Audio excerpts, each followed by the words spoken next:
Hi everyone, it's Danny. Welcome back to another layout for the Cocoa Vanilla Studio design team. This is going to be my final Christmas layout for the year, until the end of the year, obviously. But today I'm going to be documenting Christmas morning 2019, I think. So I have 3 photos here. They are 2 by 3 inches, and 2 of them are on a white border, and this third one I am backing with that cute little journal card from the Joyful collection, which is what I'm using today. Cocoa Vanilla Studio Joyful. Still lots of this left, and I really wanted to get this page done. So I'm starting with that background paper that has the Christmas trees all over it. I have quite a few of the tree ephemera, and I wanted to do kind of a tree-themed page. So I thought this background paper was perfect. I'm just adding a layer of white acrylic paint first to tone down that background.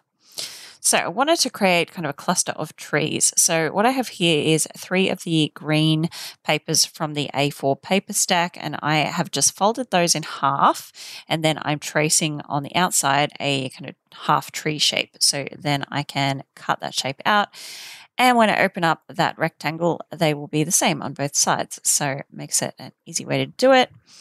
And then once I have finished with these, I'm actually going to do a line of machine stitching down that fold anyway. So the fold doesn't take away from anything. If anything, it just adds extra dimension because the edges of the tree will sit up off the page. So I'm doing a few different sizes, a couple of different shapes. So this one I'm going to do a slightly different shape. And you can see I'm just freehanding with my pencil and just using my big scissors to cut them out. Don't need any fancy cutting machines, dies, digital cutting machines or anything like that. You can just do this by hand. It's really easy. And I think it looks really effective. So that is roughly how I think they're going to go at the moment. I'm just getting an idea of where I want to put everything on my page because I am going to come in with a bit more media and some machine stitching, like I said. So just arranging those little trees. I've got 2 of the ephemera die cuts, and then 1 piece is a chipboard piece. So here I'm coming in with my inks. I've got the Distress Oxide in Rustic Wilderness. I'm just smushing that down and adding a little bit of water to create the texture for splatters.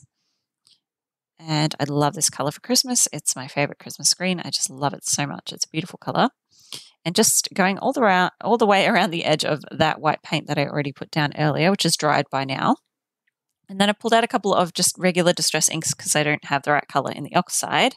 But I wanted to do kind of a soft red like you can see on those trees on the background. You've got to be careful with red splatters because it can look like blood. So I ended up choosing, I'm pretty sure that's fired brick. And I've added a bit of water, and then I've also added a bit of white acrylic ink to make the color a bit more opaque. The distress inks are a lot more kind of translucent, so adding that white ink makes it nice and opaque, and you can see that the color really brightened up.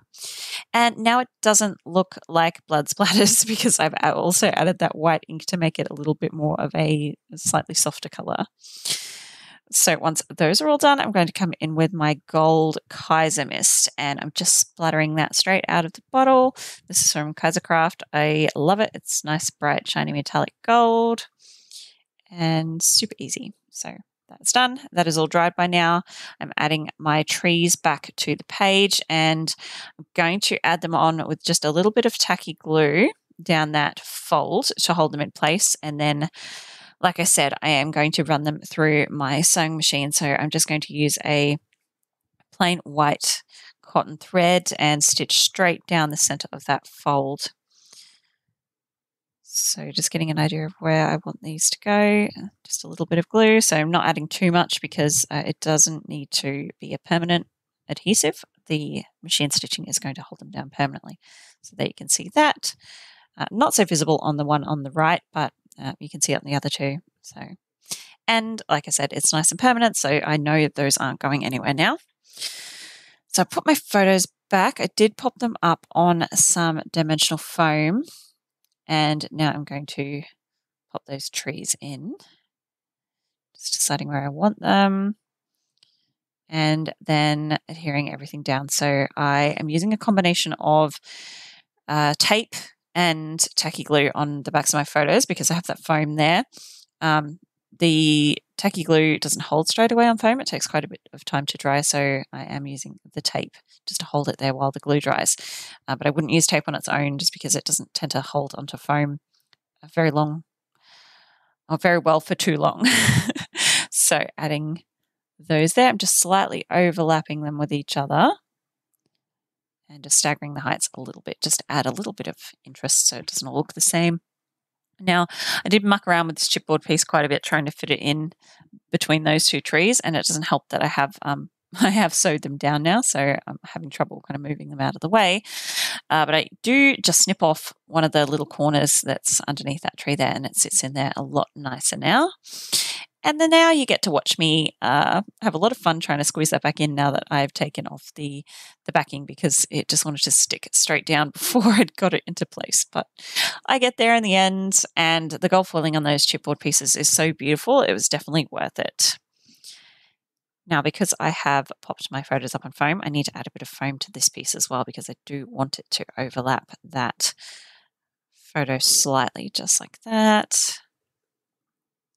And then this one just gets glued straight down. And now I get to add some little decorations. So I wanted to add some little puffy sticker gifts under this tree. I'm also going to add another one to this tree. Why not? Because I can. A couple of candy canes will go on this tree.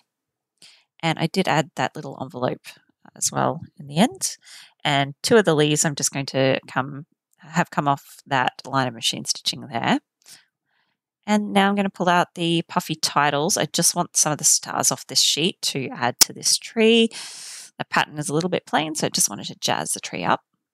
I'm adding a little chipboard star off the chipboard stickers to the top of this tree, and then I'm going to add my title. So while I've got the chipboard stickers out, I knew I wanted to use this big chipboard Christmas. It's nice and bright and shiny gold foil, really, really pretty. I've added a bunch of glue before I realized that I actually wanted to overlap it over my photo slightly, so that means I have to pop it up on foam because my photos are popped up on foam. So I'll just quickly go ahead and add that on. Just cutting that foam up into strips so it fits along the back there. I didn't cover the whole thing, just enough that it was supported. So there you go, just overlapping a little bit. And then I'll finish out the title with these craft alpha stickers that are out of my stash. Just wanted something kind of nice and neutral that would go nicely with this. So just popping in morning. So this was Christmas morning, kids opening their gifts. And then I'll add a few of these tiny word stickers off the accessory sticker sheet. So just finishing off my title with that, and then I'll tuck in a couple more because you can't just have one of these on the page. You have to add a few. I love that gold foiling. It's so pretty. And the very last thing I'm going to do is add 3 of the little wood buttons. I'm going to add 2 of them on the tops of the trees that don't have anything there yet. And then I am going to just move some of those puffy gifts out of the way and add the little gift button to the bottom of that Christmas tree. And that is my layout finished. I really hope you enjoyed watching. You can go and read all about it on the blog. The link is in the description box below. And I'll see you next time. Bye, guys.